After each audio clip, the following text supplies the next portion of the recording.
And action! Alright guys, hey, Kat Kong with Studio Sweat On Demand with Sidekick Bethany. Hello. Just us today. Olga isn't here, or Brooke, or Meredith. None of them could come today. Or Miriam. Or Rebecca. Miriam's stretching in the other room. You know what? I'm going to leave. We're just going to head out. What? No, don't leave me. Alright, so, question of the week. I'm going to get right to it, Miss Bethany. Whoa! Question of the week comes to us from Matt Shore. And where does he live, Bethany? Can you move your hand, please? Really? I thought you had it memorized. Ruckersville, Virginia. Ruckersville, Virginia. Yes. All right, and Matt. his profile page has a really pretty picture of like this snowy road. We don't have those here. Anyways. Stalker. You're checking it out. Oh, you're safe. I just asked you to find out where you're it's safe. from. I didn't tell you to check out his photo library. I didn't look at the library. Matt, you better run.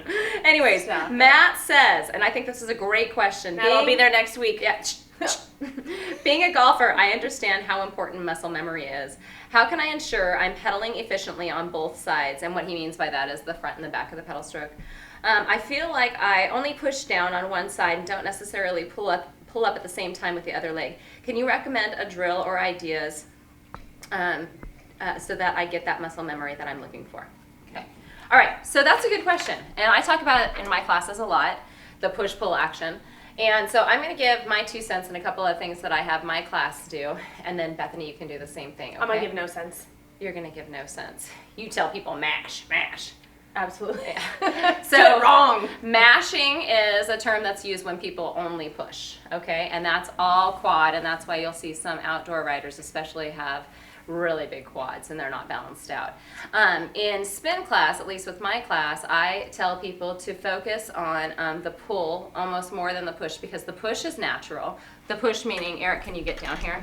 The push meaning, and my seat is too low, so I'm going to say that, but meaning the front of the pedal stroke. That's natural. It's natural to push, but the part that's not as natural is the part that Matt is talking about, and that's why it's not in his muscle memory, is that pull back. And so what I'll tell people to do is pretend there's a clock on both sides, okay? And what you want to do is you want to think about going round and round, trying to hit every number on that clock. So I'm going to grab the clock. All right, so the most important spot, you getting me, Eric? Yep. On the clock to hit, as far as the pull, is the 5 o'clock. So let's say that I'm going round in my pedal stroke. You don't want to wait until the 6 o'clock to start that pull action where the heel comes up. You actually want to start it at about 5 o'clock and then pull all the way around. So what that means, and my clock is sitting here, is that, and let's look at my left leg here, that pull action, and let me stick my foot in the toe cage, is going to start right about there. And that's when I'm going to drive with my hamstrings and glutes. While the right leg is pushing, the other leg is pulling, but that pull starts at 5 o'clock. And like I said already, I am going to repeat this because it's worth repeating. Think go round and round, not up and down. Okay, round and round, not up and down. You want to work on that if you want your legs to be more balanced. Naturally, the quad is about 60% to 40% as far as power and the size of the muscle.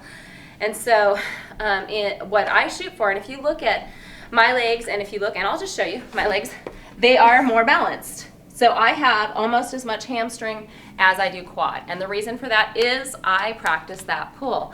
And it's one of those things that's just going to come in time when you practice it. So think round and round. What do you got to say about it?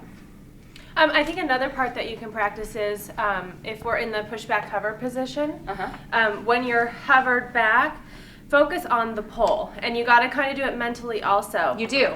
But you got to focus on bringing your heel to your butt or your glutes. That's true. And I automatically, when I switch my thinking to that, heel to glutes every single time, my hamstrings, I notice the burn in there, and immediately it changes that for me. So focus on heel to glute, get the pull, heel to glute, and you'll feel it. Yeah, that's right. That's really good advice, Bethany. Good. Thanks. So again, heel to booty, think round and round, not up and down, okay? And that should get your hamstrings more even with your quads, okay? So, and that's something that you have to work on. It's really mind and body. Yeah. I think you're right. You have to make that shift mentally.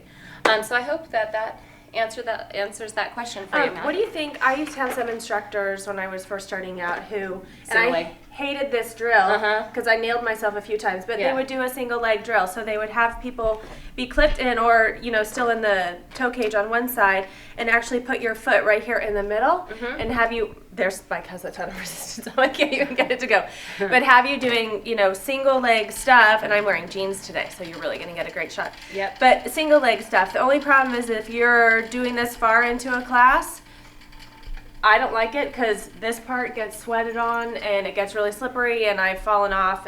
But what do you think of the single leg stuff to focus on? I've seen different instructors to do it. Another thing that you can do that's probably a little bit more safe is it's the exact same idea, but you're just, so you stay in on both sides, so you're clipped in on both sides, but you're focusing only on the right leg or only on the left leg. So I would say that that's the same concept, but a little bit of a safer drill.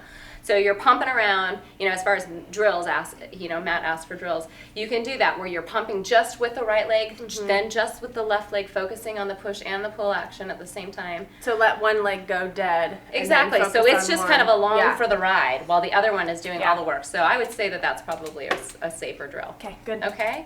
And another thing, guys, so that's the muscle memory, but make sure that you're doing exercises that work the hamstrings and glutes so that they're nice and strong. And when you're riding, remember you want to sit that weight into your hips, so that you're sitting back on the bike. Great question, Matt. Studio Sweat On Demand releases that are coming out this week, guys. We have, let's see. No. We have tomorrow.